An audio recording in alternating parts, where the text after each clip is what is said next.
I'm Heinbach and it's good to have you back.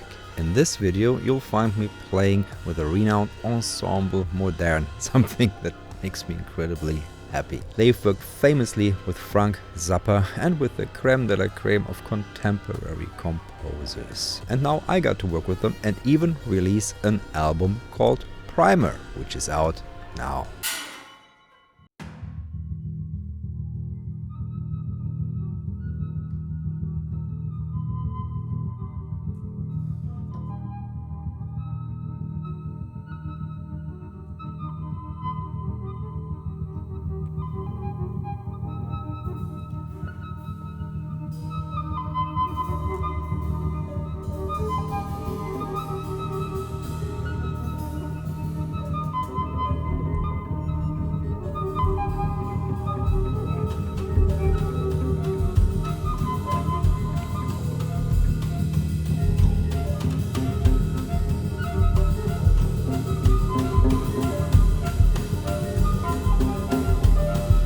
In this video I will show you how we created the music and how magnetic tape played an important role in shaping the composition. Kultur statt Multikulti. Deshalb taugt diese Kunst und Kultur auch so rein gar nichts. Sie ist nichts anderes als eine Lobdichtung auf das linke Menschenbild, eine fade Panegyrik, die selbst die unpolitischste Kunst überhaupt, die Musik, zur Posaune des linksliberalen Establishments degradiert. When Paul Cannon, the double bassist of the ensemble, asked me to work with them, he had seen my tape experiments, especially the Destruction Hate loops I did for the Impulse Festival. In that piece I'd taken words by far-right politicians to sandpaper and box cutters, shredding their statements slowly over time. Trump musikalisch kritisiert oder die AfD angeprangert wurde. From the get-go I knew tape had to be involved, and I just love working with it anyway.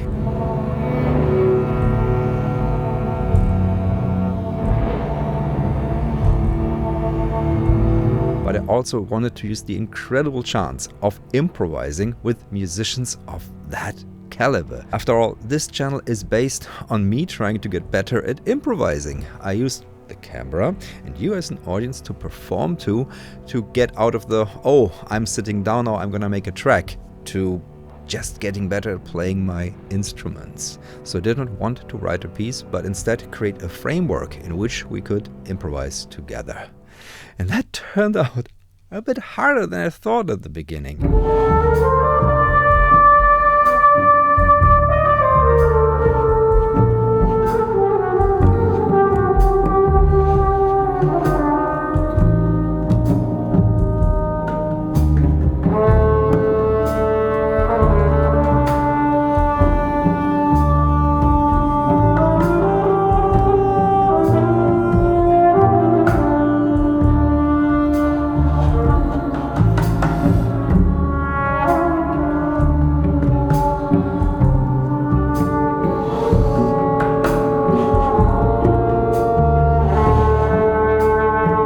Because I have all the principles of how I improvise internalized. They are behind everything I do as Heinbach.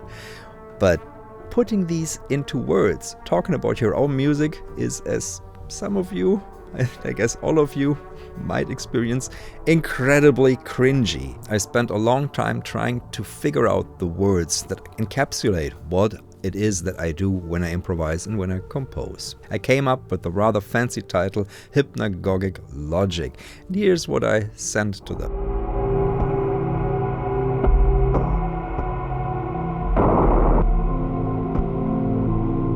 The core principle of every Heinbach live show is that it has to be as real as the hallucinations that appear when drifting off into sleep. They are both abstract and direct, fraying at the edges, but with a vivid and powerful core. The hypnagogic state means nothing, but feels impressively important when experienced. Applied to music, this creates a sound world that is unfamiliar in its textures and timbres, yet urgent in the experience it creates. There is a logic behind it, but it's not the logic of a rational mind. It is the logic of a mind that is losing its grasp, revealing its fragility. Things can come tumbling down at any moment, and Heinbach seeks out these breaking points as they reveal how things work.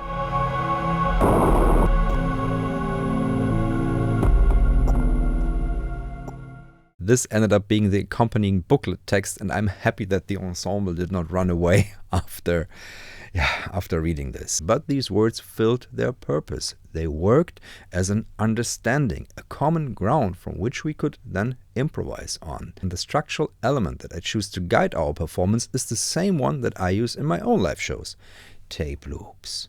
But the material for that was something we recorded right there. One thing that I do in my improvisations is I usually have, those choose your own adventure books, where you go to page 181 and then you can find how the story continues, and then go to the next page and then go to the next page. I usually come with little books of tape loops that I have, and each of those tape loops is like a little story.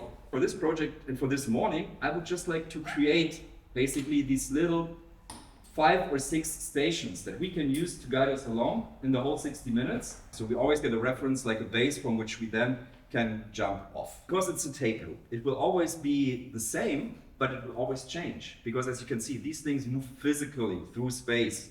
And every little thing that you do like this will change the timing. So if I were to put on like a very strict pulse, it wouldn't be always the same pulse. The pulse would shift. There would always be little Schwankungen. And these are absolutely beautiful, always little imperfections. It's never the same. That's the difference to when you're looping digitally, where everything is always the same. Shall we try something like really, really light and bright? Because one of the operations that I can do easily is go 3 times lower, so 2 octaves down, and that means the time will also triple. And that can be very interesting. So if you play something very small, very like a silvery continued shimmer walk, because one thing we're going to also incorporate the movement in the stereo field. That can also be fun. 1, 2, 3, Aufnahme.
That sounds beautiful. Right? I think that's the main question is does it feel like you want to play to this? Does this give you that feeling? You want to play on top of this because this is just the basis. If we use this as a start, we can then play up top. Yeah. Well, let's try it. Yeah, shall we just try?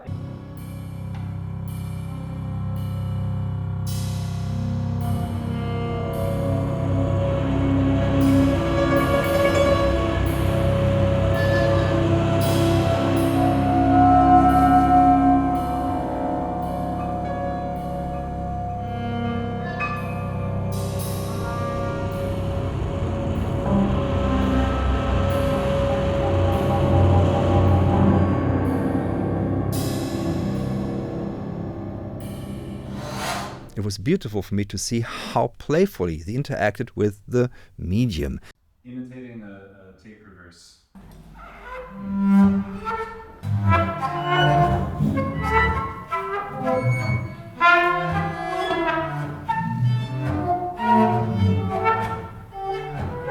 gonna reverse the reverse now. So it's gonna be interesting.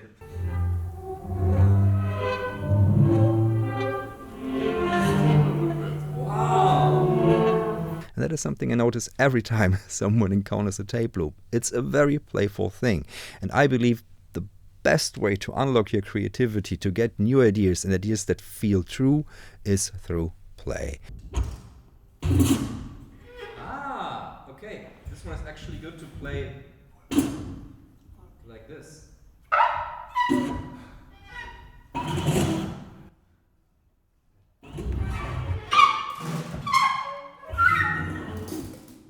Yeah.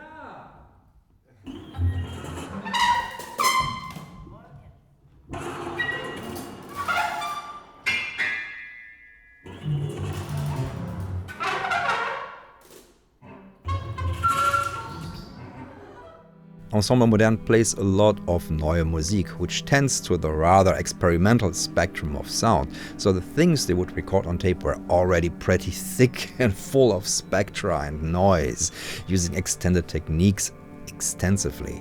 So at one point I thought, oh, I would like a moment of contrast to that, something that's just beautifully clean and pure and open, something simple. So I asked them, play something like open fields, meadows, the most kitschy thing you can imagine.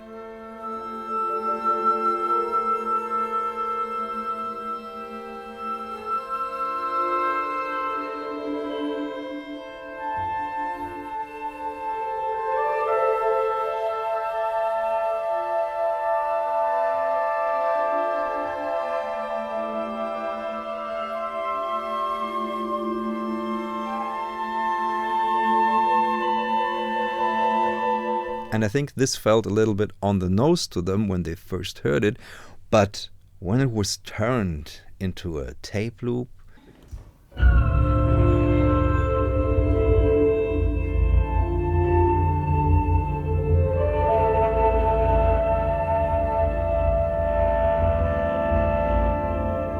pitched down and they started playing over it, it became one of the most beautiful moments of the performance, a Rheingold moment.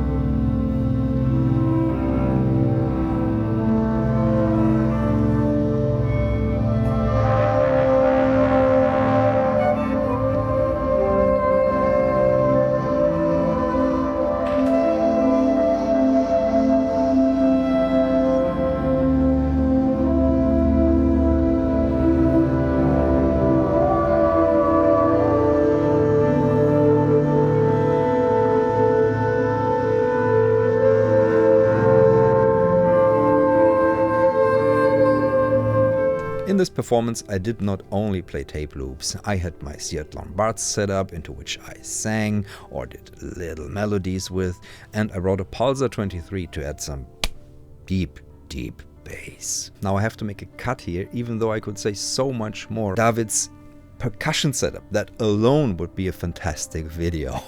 And their fundus underneath where they have all the things, there's so much more I could say, but I'm right now getting ready for a second performance with them, which again is guided by tape, but it has a very different premise and a very different playing style, but it expands on the ideas that we explored in our first performance together. For now, enjoy the album Primer. It's available digitally and on vinyl, and you can get it on my Bandcamp or stream it wherever you listen to music. Share it around, that helps a lot. Thank you all for watching. If you have any more questions, put them in the comments below or visit the subreddit. I'll be seeing you in the next one. Bye.